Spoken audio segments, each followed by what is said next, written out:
हाँ अल्ताफ, रेडी हो गया? जी सर।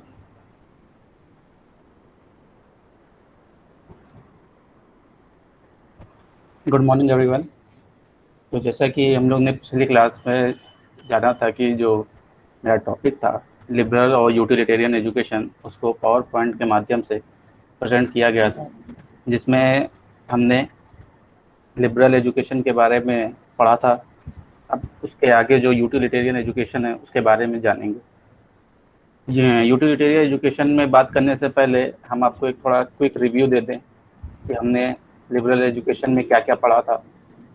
जैसा कि स्लाइड में दिया है कि पहले हमने एजुकेशन के बारे में जाना था कि एजुकेशन क्या है, acquisition of skill, knowledge, value, moral, ये सब एजुकेशन है। फिर इसके बाद हमने लिबरल एजुकेशन की मीनिंग जाना था कि लिबरल एजुकेशन कहते किसे हैं। जो लिबरल एजुकेशन के द्वारा मनुष्यों के जो मानवीय गुण हैं उसका विकास किया जाता है और उन्हें सामाजिक व्यवहार में निपुण बनाकर सभ्य और सुसंस्कृत नागरिक बनाया जाता है, यानी सिविलाइज्ड और कल्चरल सिटीजन बनाया जाता है। तीसरा जो हमने देखा था स्कोप ऑफ लिबरल एजुकेशन, जो लिबरल एजुकेशन का क्षेत्र है वो कौन कौन सा है, उसमें हमने देखा था फिजिकल डेवलपमेंट है और development of mental and intellectual ability है, सोशल डेवलपमेंट है, कल्चर डेवलपमेंट है। के बाद आपका मोरल है, कैरेक्टर डेवलपमेंट है। इसके बाद स्पिरिचुअल कॉन्शसनेस जो है उसके बारे में जाना था। फिर हमने देखा था उसके आउटकम्स क्या क्या हैं। इसके बाद हम लोग ने लिबरल एजुकेशन की जो इम्पोर्टेंस है कि क्यों चाहिए लिबरल एजुकेशन मॉडर्न टाइम में, ये देखा था। अब हम लोग आगे के टॉपिक के बारे में बात करते हैं, जो कि है यूटिलिटेरियन एजुकेशन। जो वर्ड है यूटिलिटेरियन, वो अंग्रेजी के शब्द यूटिलिटी से बना है, जिसका मतलब होता है यूजफुल, जो उपयोगी हो। अगर इसको डेफिनेशन देखी जाए तो जो यूटिलिटेरियन एजुकेशन है focuses on producing student who will be able to fit into society and at an elite level। जो यूटिलिटेरियन एजुकेशन है वो फोकस करती है ऐसे विद्यार्थियों को बनाने में जो कि सोसाइटी के एलीट लेवल, उत्कृष्ट जो स्तर होता है उस पर फिट हो सके रहने के लिए, and contribute as a productive citizen, और वे समाज में एक प्रोडक्टिव सिटीजन के रूप में कंट्रीब्यूट कर सके। The utilitarian education, the utilitarian form of education provides financial security and social status for the individual and their family। जो यूटिलिटेरियन एजुकेशन है वो आपको फाइनेंशियल सिक्योरिटी देती है और सोशल स्टेटस देता है आपको और आपके फैमिली को, इफ़ दे आर सक्सेसफुल, यदि वे सक्सेसफुल होते हैं। इसकी मीनिंग में जो लास्ट में पॉइंट लिखा है इफ़ दे आर सक्सेसफुल, अगर वो सक्सेसफुल होते हैं तभी आप जो हैं आपको फाइनेंशियल सिक्योरिटी और सोशल स्टेटस मिलेगा। आप जो सोसाइटी की लीड लेवल है उस पर आप फिट हो पाएंगे रहने के लिए। यहाँ पे जो सक्सेसफुल का मतलब है कि आप जो कुछ भी आप पढ़ रहे हैं यूटिलिटेरियन एजुकेशन के अंतर्गत उसमें आप दक्ष हों, वो आप स्किल्ड हों उसमें। यहाँ पे सक्सेसफुल का ये मतलब नहीं कि आपको जॉब मिल जाए या आप कमाने लग जाएं। इसका मतलब है कि आप जो कुछ भी सीख रहे हैं उसमें आप दक्ष हों, भले आपकी नौकरी मिले या ना मिले, लेकिन आप अपने जो कार्य हैं उसमें महारत हासिल कर सकें। जो जैसा कि हम लोगों ने लिबरल एजुकेशन में जाना था कि जो लिबरल एजुकेशन थी वो पहले गुलाम व्यवस्था में जो स्वतंत्र लोग हुआ करते थे उन्हीं को दी जाती थी, क्योंकि उनको धन अर्जन की कोई आवश्यकता होती नहीं थी। जो लिबरल एजुकेशन के माध्यम से वे जो अपनी मानवीय शक्तियां हैं या मानवीय जो मानसिक विकास शक्तियां हैं उसको विकसित करके समाज का संचालन करते थे। लेकिन जैसे जैसे जब समाज आगे बढ़ता गया, परिवर्तन होता गया, तो जो गुलाम व्यवस्था थी वो परिवर्तन होके जनतंत्र या लोकतंत्र में परिवर्तित हो गई, जहां अब लोगों को अपने जीवन यापन करने के लिए धन अर्जन की आवश्यकता होने लगी। और जब जैसे जैसे लोगों को धन अर्जन की आवश्यकता होने लगी तो वैसे वैसे जो यूटिलिटेरियन एजुकेशन है उसका भी महत्व बढ़ता चला गया। अब हम लोग देखेंगे स्कोप ऑफ यूटिलिटेरियन एजुकेशन। जो यूटिलिटेरियन एजुकेशन है उसका क्षेत्र कौन कौन सा है। पहला है एग्रीकल्चर एजुकेशन यानी कृषि शिक्षा। हम लोग भारत देश में रहते हैं जो कि एक कृषि प्रधान देश है। कृषि प्रधान होने के नाते इसमें नए नए आविष्कार की आवश्यकता थी या नई नई जो कृषि की व्यवस्था है उसकी आवश्यकता थी, जिसको पूरा करने के लिए जो सरकारें हैं, जो भारत सरकार है, उसने एग्रीकल्चर एजुकेशन पे जोर देना शुरू किया। जो इंटर के बाद से शिक्षा दी जाती थी, जैसे कि हम लोग यहाँ कानपुर में रहते हैं तो आपने पत्थर कॉलेज का नाम सुना होगा, जिसे चंद्रशेखर आज़ाद कृषि विश्वविद्यालय कहते हैं। उसमें आपको बीएससी एग्रीकल्चर की शिक्षा दी जाती है। या जो ICAR है, Indian council of agriculture research, उसमें जो कृषि के को लेकर जो शोध किए जाते हैं, किसी के से में जो सुधार होने हैं या उसको और कैसे प्रोडक्टिव बनाया जा सके, उसके लिए जो एजुकेशन दी जाती है वो यूटिलिटेरियन एजुकेशन के अंतर्गत आती है। दूसरा जो क्षेत्र है वो है education of small scale industry यानी कुटीर उद्योग। कुटीर उद्योग का मतलब है जैसे कि जो छोटे उद्योग होते हैं, जैसे कताई है, बुनाई है, रंगाई है, या जो कारपेंट्री करते हैं, बढ़ई होते हैं, या फिर जो खिलौने बनाते हैं, मोमबत्तियाँ बनाते हैं, चटाइयाँ बनाते हैं, ये सब जीवन यापन करने के लिए उनको शिक्षाएं दी जाती हैं ताकि वे समाज में एक उपयोगी नागरिक बन सके, एक प्रोडक्टिव नागरिक बन सकें। इसके लिए सरकारों ने जैसे कि ITI हैं, औद्योगिक संस्थान है, उनको खोला। जैसे कानपुर में पांडु नगर में एक ITI है, उसमें आपको छोटे छोटे जो कुटीर उद्योग हैं उनके लिए आपको दक्ष बनाया जाता है, उसको स्किल्ड बनाया जाता है। आपको उसके लिए अनेक क्या नाम है कोर्सेस चलाए जाते हैं। तीसरा जो है एजुकेशन ऑफ हैवी इंडस्ट्री, जैसा कि आपको पिक्चर में दिख रहा है कि माइनिंग है, शिप बिल्डिंग है, फार्मास्यूटिकल्स है, केमिकल्स है, इंजेक्शन मोल्डिंग है, एयरक्राफ्ट है। ये सब जब देश आज़ाद हुआ तो देश में बहुत सी चीज़ों की आवश्यकता हुई, जैसे नेवी को बिल्ड करने के लिए शिप बिल्डर्स की आवश्यकता हुई, मेडिकल क्षेत्र में फार्मास्यूटिकल्स हैं, केमिकल्स हैं, या प्लेन वगैरह के लिए एयरक्राफ्ट हैं, माइनिंग जो हमारे यहाँ मिनरल्स हैं उनके माइनिंग के लिए माइनिंग इंडस्ट्री की ज़रूरत हुई। तो इसके लिए जो हैवी इंडस्ट्रीज़ हैं उसके लिए पॉलिटेक्निक वगैरह खोले गए, और जो आपके बीटेक कॉलेज हैं उनमें बीटेक का कोर्स कराया जाता है। या फिर आप शिप बिल्डिंग में इंजीनियरिंग होता है, जो हाईवेज बनने हैं सिविल इंजीनियर होते हैं, एयरक्राफ्ट में एरोस्पेस इंजीनियर होते हैं, या केमिकल इंजीनियर होते हैं। इन सब की आवश्यकता हुई तो इन सबको पूर्ति करने के लिए यूटिलिटेरियन एजुकेशन के अंतर्गत जो हैवी इंडस्ट्रीज के लिए एजुकेशन प्रोवाइड किया गया।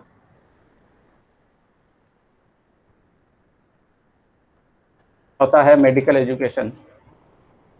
जैसे जैसे समाज में वृद्धि होती गई वैसे वैसे उसमें रोगों का भी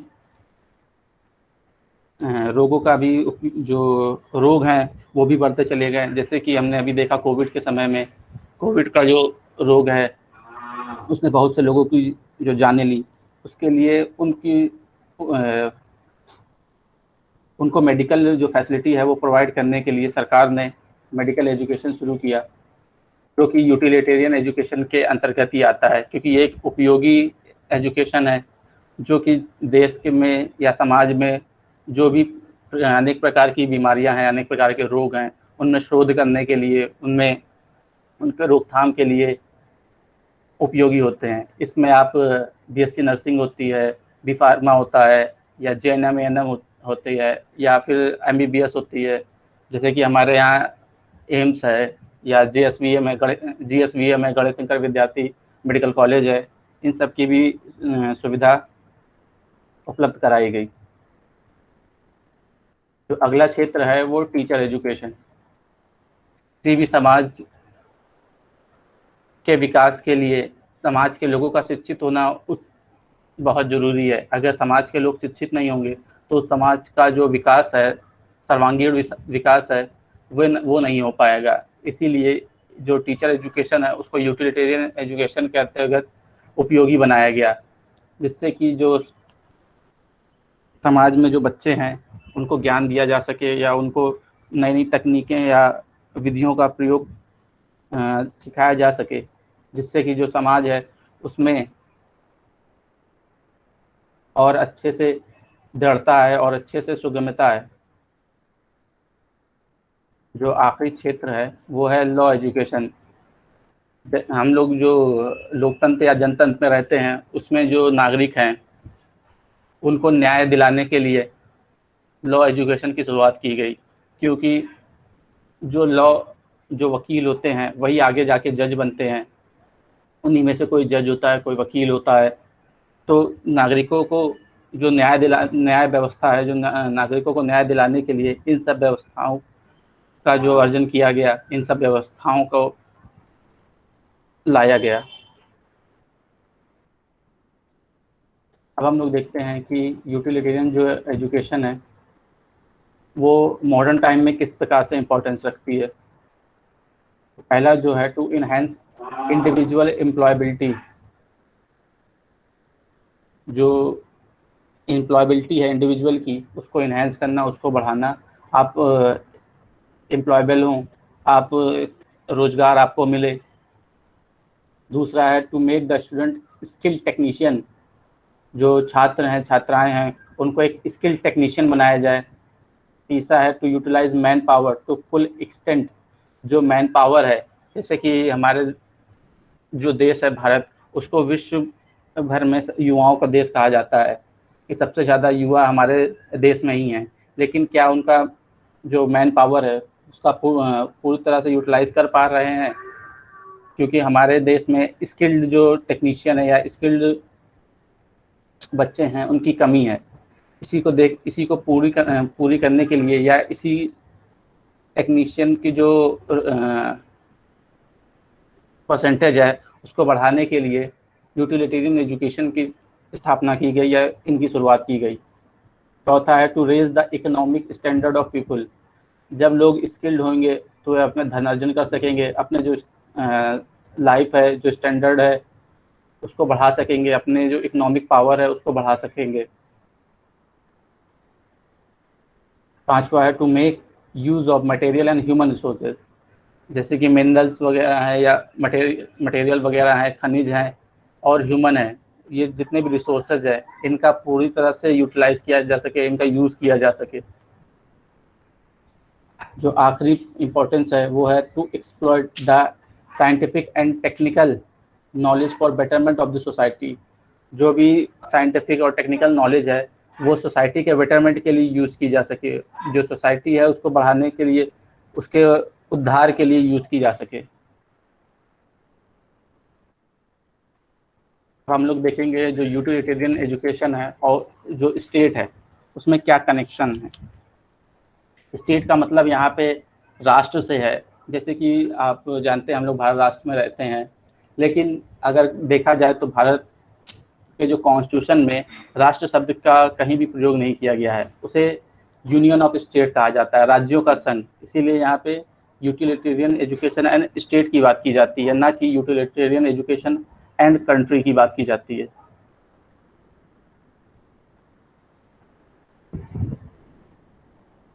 जो राज्य की व्यवस्था है उसके अनुसार जो राज्य की व्यवस्था के अनुसार ही शिक्षा की व्यवस्था की जाती है। जिस प्रकार के एजुकेशन की आवश्यकता राज्य को होती है, वो राज्य उसी प्रकार की एजुकेशन जो हमारे उसके देश के नागरिक हैं उनको प्रोवाइड कराता है। आधुनिक समय में जनतंत्र है। भारत के अतिरिक्त जितने भी देश हैं, चाहे वो राज्य पूंजीवादी हों चाहे समाजवादी राज्य हों, वे अपने नागरिकों के कल्याण के लिए शिक्षा की व्यवस्था करते हैं। इस प्रकार की शिक्षा की व्यवस्था जो उपयोगी हो, जो नागरिकों को एक सबल राष्ट्र के निर्माण करने में सहयोग करे। अगर हम लोग पूंजीवादी अर्थव्यवस्था में देखा जाए तो उद्योग बहुत महत्वपूर्ण होते हैं। उद्योगों के कुशल और प्रशिक्षित श्रमिकों की आवश्यकता होती है। इसीलिए राज्य इस प्रकार की अर्थव्यवस्था में व्यावसायिक शिक्षा को बढ़ावा देता है। जो व्यावसायिक शिक्षा है उसको ही यूटिलिटेरियन एजुकेशन कहते हैं। या समाजवादी व्यवस्था में जो जन कल्याण होता है वो सर्वोपरि होता है, और जो जन कल्याण को सर्वोपरि बनाने के लिए जो स्टैंडर्ड है वहाँ के नागरिकों का उसको बढ़ाया जाता है। उसको बढ़ाने के लिए यूटिलिटेरियन एजुकेशन की शिक्षा दी जाती है। यूटिलिटेरियन जो एजुकेशन है उसको उसका प्रयोग किया जाता है। जो दूसरा है वो है यूटिलिटेरियन एजुकेशन एंड इकोनॉमी, यानी उपयोगी शिक्षा और अर्थव्यवस्था। जो विश्व है उसमें 3 प्रकार की अर्थव्यवस्थाएं चलती हैं। पहला कृषि प्रधान, दूसरा है वाणिज्य प्रधान यानी ट्रेड इकोनॉमी, और तीसरा जो है इंडस्ट्रियल इकोनॉमी। हमारा देश जो है वो कृषि प्रधान देश है। इसमें जो इस प्रकार की जो अर्थव्यवस्था है उसकी वहाँ की जो जनता है वो कृषि पर आधारित जीविका पर ही आधारित रहती है। पशुपालन करना, कुटीर उद्योग द्वारा अपने आय की बढ़ोतरी करती है, परंतु उनका मुख्य व्यवसाय जो होता है वो कृषि होता है। इसमें उच्च शिक्षा के बिना भी कार्य होता है, लेकिन जब तक हम इसमें साइंस टेक्नोलॉजी का प्रयोग नहीं करेंगे तो जो हमारा आउटपुट है वह ज़्यादा अच्छा नहीं हो पाएगा। इसीलिए जो कृषि प्रधान अर्थव्यवस्था है उसमें भी यूटिलिटेरियन एजुकेशन दी जाती है। दूसरी जो इकोनॉमी होती है वो ट्रेड होती है। ट्रेड का मतलब है आयात निर्यात करना। आयात निर्यात करने के लिए भी आपको इन शिक्षाओं की ज़रूरत होगी, जैसे IIM होते हैं, इंडियन इंस्टीट्यूट ऑफ मैनेजमेंट होते हैं, या MBA वगैरह होते हैं, में कराए जाते हैं कोर्स। इसमें भी ट्रेड के लिए ट्रेड कराया जाता है। इकोनॉमी में बहुत सारे जो कोर्सेज होते हैं वो भी ट्रेड को लेकर ही किए जाते हैं। तो यूटिलिटेरियन एजुकेशन जो है, जो वाणिज्य आधारित अर्थव्यवस्था है उसमें भी इसका प्रयोग होता है। जो थर्ड है वो है इंडस्ट्रियल इकोनॉमी यानी औद्योगिक अर्थव्यवस्था। इसमें तो इसका होना बहुत ज़रूरी है, बहुत मस्ट है, क्योंकि जितनी भी इंडस्ट्री होती हैं वो हैवी मशीनों पे या जो कुशल कारीगर होते हैं उन पर ही आधारित होती हैं। अगर उस इंडस्ट्री में कुशल कारीगर नहीं होंगे तो वो इंडस्ट्री सर्वाइव ही नहीं कर पाएगी।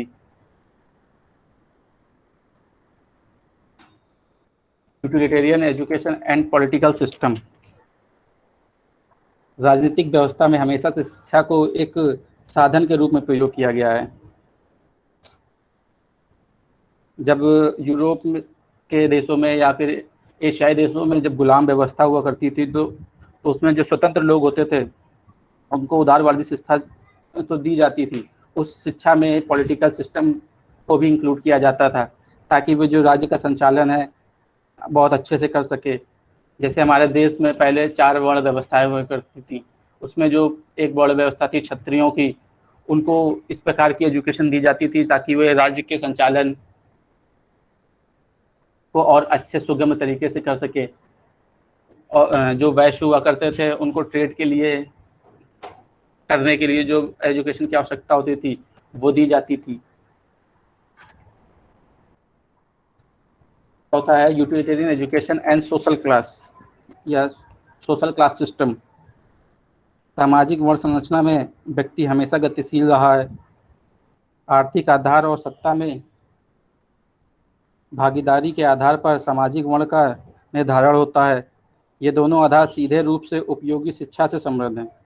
उपयोगी शिक्षा न केवल आर्थिक स्थिति में परिवर्तन लाती है बल्कि सत्ता में प्रत्येक व्यक्ति को भागीदारी का अवसर देती है। जिस समाज में उपयोगी शिक्षा का जितना चलन होता है, सामाजिक वर्ग के स्तरों में उतनी ज़्यादा ही गतिशीलता पाई जाती है। Utilitarian education and cultural. उदार शिक्षा ही जो संस्कृति का संरक्षण है, विकास है या हस्तांतरण है कर सकती है। उपयोगी शिक्षा इसमें कोई योगदान नहीं है, परंतु यह इसमें सहायता अवश्य करती है। शिक्षा पर समाज की संस्कृति का बहुत प्रभाव पड़ता है। यदि समाज की संस्कृति भौतिक है तो वहाँ की शिक्षा व्यवस्था में भौतिक उद्देश्यों की प्राप्ति होगी। अगर वहाँ की जो संस्कृति है वो अभौतिक है तो वहाँ आप भौतिक जो उद्देश्य होंगे उनकी प्राप्ति होगी।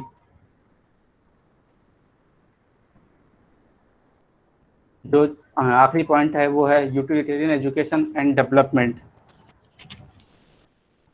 शिक्षा और विकास का एक साथ कदम से कदम मिलाकर चलते रहते हैं। अगर जहाँ शिक्षा होगी, जहाँ शिक्षित नागरिक होंगे, वही देश विकसित हो पाएगा।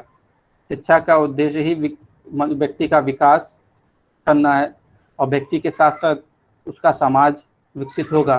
उसके समाज विकसित होने के साथ साथ जिस राष्ट्र में वो समाज है, वो राष्ट्र भी विकसित होगा।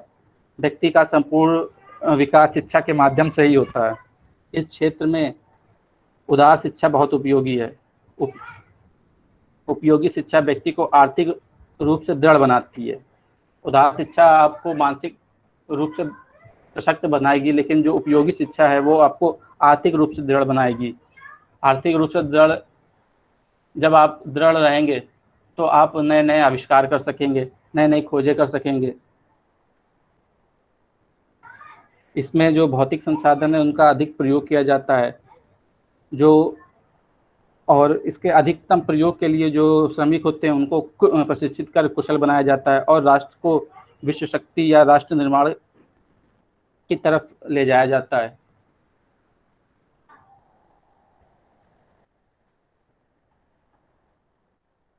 Thank you.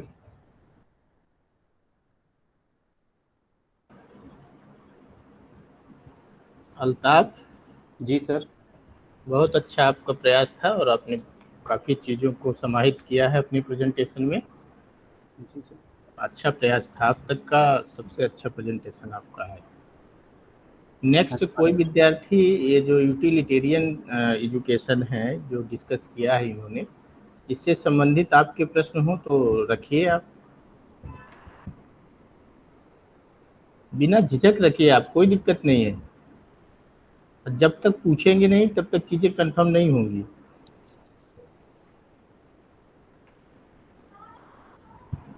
बताइए, एक एक करके पूछिए, फिर अल्ताफ उत्तर देंगे, ठीक है? चलिए पूछिए, समय है आपके पास अभी 5-10 मिनट है हमारे पास।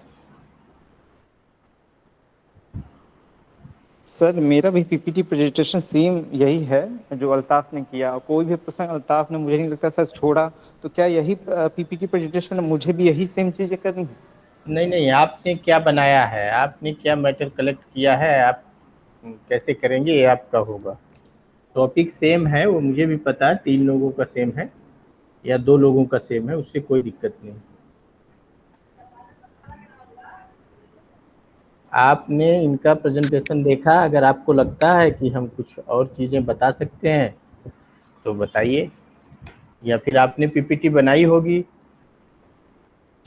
जी सर बनाई हुई है सर, सब टॉपिक सेम मिलते जुलते टॉपिक हैं सर, और टॉपिक वही है हाँ, तो कुछ अलग से किया नहीं जा सकता उसमें। नहीं नहीं, आप अपना प्रेजेंट करिए, हमें मत बताइए, ये आपका प्रेजेंटेशन है, ठीक है? आप चीज़ों को कैसे प्रेजेंट कर रहे हैं, टॉपिक सेम है इसका मतलब ये नहीं है कि आपका प्रेजेंटेशन नहीं होगा, ठीक? आप कैसे चीज़ों को रखते हैं, कैसे समझाते हैं, आपका क्या तरीका है, ठीक है? ये चीज़ें देखी जाती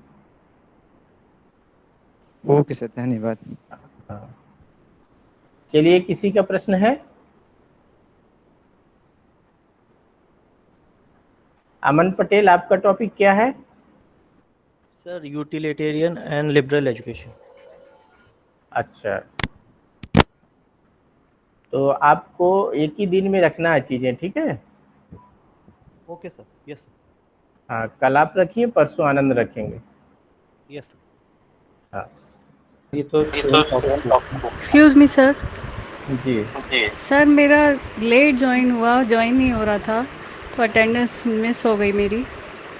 अटेंडेंस आपकी मिस हो गई है और गीता कुमारी की। जी सर, कल आप ज्वाइन नहीं हो रहा था सर। कल आप समय से ज्वाइन करेंगे, अटेंडेंस मिल जाएगी। ठीक है ठीक है? Sir, okay okay, thank you sir. किसी को पूछना है? नहीं सर। या कुछ बताना है? सर अल्ताफ अभी को कुछ आपकी बताना? फिलोसफी की क्लास होगी? फिलॉसफी की क्लास नहीं होगी। जिस दिन कोई प्रेजेंटेशन नहीं होगा, 2 थिंकर बचे हुए हैं। एक यस तो जॉन डीबी और फ्रोबेल चल रहा था, ठीक है। Yes sir. फ्रोबेल में कुछ शेष है क्या? सर दीपक? मैं पूछ लूं क्या कोई क्वेश्चन? दीपक, अल्ताफ रुकिए मोबाइल हो थोड़ा। गया सर? कंप्लीट हो गया? Yes sir. तो एक टॉपिक बचा है आपका, जॉन डीबी, है ना? Yes sir. उसके बाद जो यूनिट 3 है उसको सर पढ़ाएंगे, डॉक्टर आरपी सैनी सर, ठीक है। ओके। हाँ, थिंकर का पार्ट ही हमें देखना था। इसके बाद आपके जो प्रेजेंटेशन है ये कंटिन्यू चलेंगे। हाँ अल्ताफ, आप पूछिए। सर प्रेजेंटेशन हो गई तो रिकॉर्डिंग ऑफ कर दीजिए। हाँ हाँ, फिर डिस्कस करते हैं।